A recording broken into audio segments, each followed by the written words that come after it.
আগামী 5ই আগস্ট 2025 মঙ্গলবার নবদিগন্ত লজে পশ্চিমবঙ্গ বীজ ব্যবসায়ী সমিতির হাওড়া জেলার চতুর্থ জেলা সম্মেলন অনুষ্ঠিত হতে চলেছে।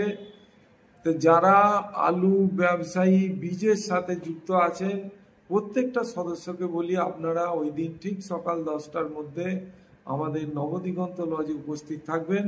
তার সঙ্গে যারা এখনো এই সমিতির অন্তর্ভুক্ত হতে পারেননি, যারা এখনো বীজ ব্যবসায়ী সমিতির খাতায় নাম নথিভুক্ত করতে পারেননি অথচ বীজ ব্যবসা করেন বা বীজ ব্যবসা করতে চান, আপনাদেরকেও বলছি অতি অবশ্যই আপনারা 5ই আগস্ট নবদিগন্ত লজে এসে বীজ ব্যবসায়ী সমিতির খাতায় নিজেদের নাম নথিভুক্ত করুন এবং আগামী বছর কিভাবে বীজ ব্যবসাটা করলে আমরা এখান থেকে চাষিদের সুবিধা দিতে পারি বা আমাদের বীজ ব্যবসাটাকে আরো সুন্দরভাবে করতে পারি। আমরা পাঞ্জাব থেকে বীজ নিয়ে এসে বা কারো না কারোর সাথে এজেন্টের সঙ্গে বীজ নিয়ে এসে যে ব্যবসাগুলো যাতে সঠিকভাবে করতে পারি তার একটা পথ নিদর্শন আপনাদের সকলের মতামত নিয়ে যাতে এই বীজ ব্যবসায়ী সমিতি চলতে পারে তার জন্য আপনাদের উপস্থিতি একান্ত কাম্য।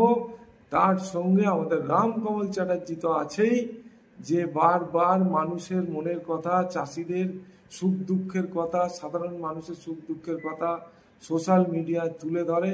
সেই রামকমল চ্যাটার্জি অবশ্যই থাকবেন তার সহযোগী সঙ্গীকে নিয়ে।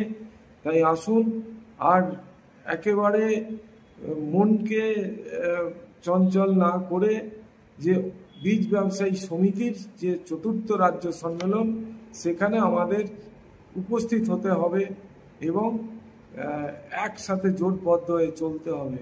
মন খারাপ করছেন, একদম করবেন না।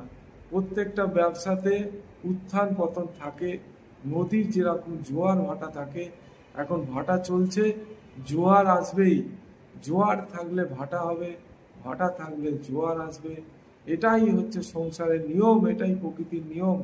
এই সব কিছু মেনে নিয়ে আমাদেরকে মনকে শক্ত করে লড়াই লড়াই লড়াই চাই, লড়াই করে বাঁচতে চাই, এইভাবে এগিয়ে যেতে হবে। নমস্কার।